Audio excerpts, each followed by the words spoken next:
नमस्कार एम्बॉस, मैं लेटर दिवस स्वागत है इस प्रोडक्शन चैनल में। मैं जस्ट अभी देख के आया हूँ इंडियन 2 मूवी को, जो 12 जुलाई को ही रिलीज हुआ है थिएटर में, और जिसमें लीड में हमारा one and only the legend Kamal Haasan साहब, सिद्धार्थ भाई और है रकुल प्रीत मैडम। मूवी का कहानी अगर मैं बिना स्पॉइलर बोलूँ तो कहानी ऐसा है कि एक फ्रीडम फाइटर जिसका नाम है सेनापति या फिर हिंदुस्तानी, वो आज़ादी के बाद बागी बन गया और वो क्या करता है, समाज का करप्ट और घूसखोर लोगों को चुन चुन के खात्मा करता है, मतलब एक बार में मार देता है। और 1996 के दौरान जब वो इंडियन मूवी आया था, उसका एंडिंग में आते आते वो रिटायरमेंट ले लिया था, मतलब समाज से सब गंदगी ख़त्म कर दिया था। लेकिन 28 साल बाद 2024 में फिर से उसका ज़रूरत आन पड़ी है, क्योंकि समाज में और भी ज़्यादा करप्ट लोगों से भर गया। अभी वो फिर से लौट आया है। लौट आके अभी कैसे करके उन लोगों को खात्मा करेगा, उसके लिए तो भाई आपको मूवी देखना पड़ेगा। मूवी जस्ट अभी देख के आया हो, देखने के बाद बोलूँगा यार हमको देखिए ठीक ठाक सा लगा है, एवरेज टाइप का मूवी है। देखो, इंडियन मूवी जो 1996 में निकला था, जो कमल हसन साहब का ही है, वो वाला मूवी हम नहीं देखा है, तो हम ऑब्वियसली कंपेयर भी नहीं कर सकता है। लेकिन आईएमडीबी में जाके अभी रिव्यू देने से पहले स्टोरी थोड़ा पढ़ा हो, तो स्टोरी पढ़ने के बाद वही सेम लगा है। एक फ्रीडम फाइटर जिसका नाम है हिंदुस्तानी, वो क्या करता है, समाज में जो गंदगी है, मतलब करप्ट लोग जो है, जो सोसाइटी का सबसे भद्दा काम करता है ना, करप्शन करता है, घूसखोर है, उन लोगों को वो पकड़ पकड़ के मारता है ना। तो फर्स्ट मूवी का स्टोरी भी वैसा ही है, सेकंड मूवी का स्टोरी भी सेम ही है। लेकिन ये मूवी जो रिसेंट टॉपिक के ऊपर ज़्यादा फोकस करके रखता है ना, जैसे रिसेंटली जितना सारा न्यूज़ जो न्यूज़ पेपर में हेडलाइन बना था ना कि illegal sand mining, land mining, coal mining हो गया, फिर टीचर रिक्रूटमेंट स्कैम वगैरह या फिर एग्जाम स्कैम हो रहा था, उन लोगों के ऊपर बेस करके ये मूवी प्लॉट बनाया है ना। कैसे करप्शन में लिप्त हुए कुछ आदमियों की वजह से कितना सारा लोगों को सफ़र करना पड़ता है, तो उन लोगों को वो पनिश करता है। लेकिन ये मूवी में ये भी मैसेज दिया है कि भाई पनिश करने का मतलब ये नहीं कि भाई मेरे तरह तुम भी हथियार उठा लो। युवा को क्या करना चाहिए, आवाज़ उठाना चाहिए। कहीं पे गलत हो रहा है देखने से ही आवाज़ उठाना चाहिए, उन लोगों को सज़ा दिलाना चाहिए कानूनी तरीके से। तो घूम फिर के मोरल ऑफ द स्टोरी हमको यही लगा है कि दूसरे के घर में अगर कोई गलती कर रहे हो, तो हम लोग को मतलब क्रिटिसाइज़ करने में, गाली देने में मज़ा आता है ना। अगर खुद के घर घर में कोई गलती कर रहे हो, तो हम लोग नज़रअंदाज कर देते हैं। तो वही उसके वजह से करप्शन का जो अब बर्थ होता है ना, अगर अगर करप्शन हो रहा है कहीं पे, तो आप लोगों को आवाज़ उठाना चाहिए, तभी करप्शन को ख़त्म कर सकोगे। एक दो को मार के करप्शन ख़त्म नहीं होगा, क्योंकि सिस्टम का नीचे से लेके ऊपर तक करप्शन से लोग भरा पड़ा है, करप्ट लोगों से भरा पड़ा है। तो ये बहुत बढ़िया मैसेज लगा है, बुरा नहीं है। लेकिन मूवी 3 घंटा का कतई ही नहीं है, 3 घंटा बहुत ही ज़्यादा लेंथी लगता है। फर्स्ट हाफ को बहुत सारा चीज़ें हैं जो काट-छाँट के कमा सकता था, जैसे हमको पर्सनली महसूस हुआ है ना।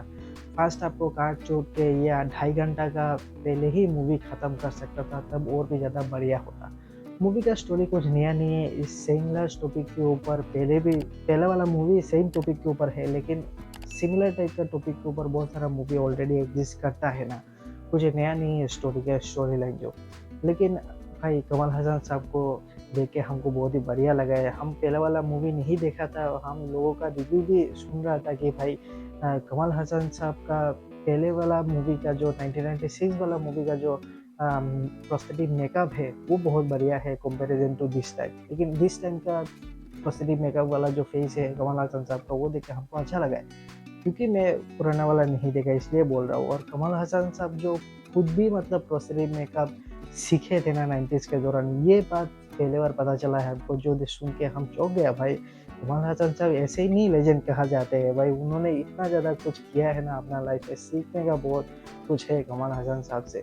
और देखो, इस एज में मतलब खुद स्टंट किया है तो बहुत ही ज़्यादा बढ़िया, खुद स्टंट नहीं किया हो तो बहुत ही बढ़िया तरीके से शूट किया है ना इस मूवी में, जिस टाइप का एक्शन दिखाया गया है।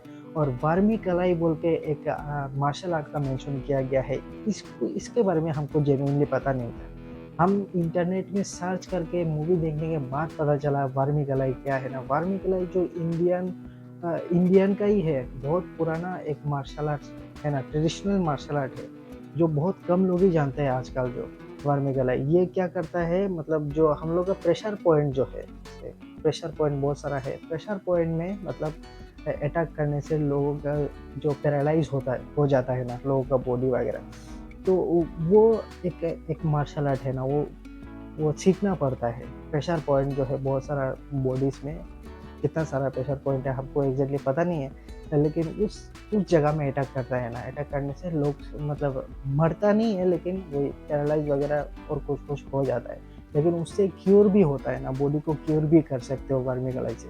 तो ये बहुत कम लोगों ने जानता है और कम लोग आई थिंक एक्सपर्ट भी है इस विद्या में। लेकिन ये जो इंडियन का है और भी इतना ज़्यादा ट्रेडिशनल है, ओल्ड है मार्शल आर्ट, ये हमको पता नहीं था। ये सुन के बहुत ही अच्छा लगा है यार। उसके बाद मूवी में एक्शन जितना सारा है वो सुपर्ब लेवल का देखने में लगता है। ब्लड वगैरह तो देखने को नहीं मिलेगा, लेकिन वाल्मीकि से कैसे करके लोगों को पैरालाइज किया जाता है वो बहुत ही बढ़िया तरीके से कमल हसन साहब के द्वारा प्रेजेंट किया जाता है ना। लेकिन एक चीज़ सबसे ज़्यादा फनी चीज़ लगा है कि वाल्मीकि से जब भी वो लोग को ये पैरालाइज कर देता है ना, या फिर स्टेचू वगैरह कर देता है, इसके बाद वो लोग हाथी, घोड़ा, चूहा कुछ भी बन जाता है ना, मतलब बिहेव करने लग जाता है हाथी की तरह या फिर घोड़े की तरह, चिड़िया बन जाता है कभी। ये मतलब सेंस नहीं बनता है जैसे हमको पर्सनली महसूस हो रहा था ना, उल्टा हमको हँसी ज़्यादा आ रहा था। क्योंकि एनीवेज़ मैं बोलूँगा प्रीटी एवरेज मूवी है, उतना कुछ ख़ास है नहीं, लेकिन मूवी के एंडिंग में इंडियन 3 का भी टीज़र दिखाया है ना, वो ज़्यादा इंटरेस्टिंग लगा है। उसका स्टोरी बहुत ही ज़्यादा इंटरेस्टिंग है, क्योंकि फर्स्ट वाला मूवी और सेकंड वाला मूवी का स्टोरी एक ही है, उसके लिए मे बी हमको उतना अच्छा नहीं लगा है। लेकिन जो टीज़र जो है ना थर्ड वाला मूवी के लिए देके गया है 2025 में ही आएगा, वो सुपर्ब लेवल का लगा है। वो देखने में एक्साइटेड मैं ज़रूर हूँ। मूवी बहुत ब्राइट है, कलरफुल है, लेकिन सिद्धार्थ भाई का एक्टिंग हमको अच्छा नहीं लगा है, क्यों पता नहीं। सिद्धार्थ भाई भी बहुत ही बढ़िया एक्टर है, और रकुल प्रीत को भी तो ऐसे ही रखा है ग्लैमर के लिए, जैसे हमको फील आ रहा था ना। बैकग्राउंड म्यूजिक और गाना ठीक ठाक है यार, उतना कुछ खास नहीं है जो तुम याद करके चिल्लाओगे ना बाद में।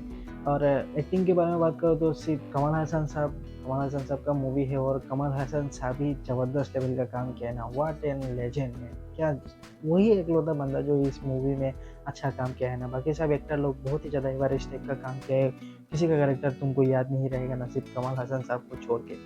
और देखो मूवी का जो फर्स्ट हाफ जो है वो बहुत ही ज़्यादा लेंथी टाइप का लगा है, अननेसेसरीली बहुत सारा चीज़ें डाल के मूवी को लंबा कर दिया ना। मूवी का फर्स्ट हाफ में बहुत कुछ कर सकता था, जैसे हमको पर्सनली लगा है। सेकंड हाफ बहुत बढ़िया है, मूवी का सेकंड हाफ में चेसिंग सीक्वेंस वगैरह है, एक्शन सीक्वेंस वगैरह है, जो बहुत ही ज़्यादा इंगेज करके रखता है। मूवी प्रीटी एवरेज है, उतना कुछ खास है नहीं स्टोरी हिसाब से भी, लेकिन मूवी का एंडिंग जो पार्ट 3 के लिए एक्साइटेड कर देता है ना, टीजर जो दिखाता है इंडियन 3 का, उसके लिए मैं ज़रूर इंटरेस्टेड हूँ, एक्साइटेड ज़रूर हूँ। बाकी ये मूवी प्रीटी एवरेज टाइप का लगा है। बाकी भाई तुम लोग को मिलते हैं दोस्तों नेक्स्ट पर जाने के पहले लाल वाला बटन प्लीज दबाई दो यार, तो बहुत जनरेशन भाई क्या तुमने गालियाँ दो ऐसे ऐसे तो कई शक्ल से तो राइट में मिलते हैं दोस्तों नेक्स्ट, तब तक के लिए जय हिंद।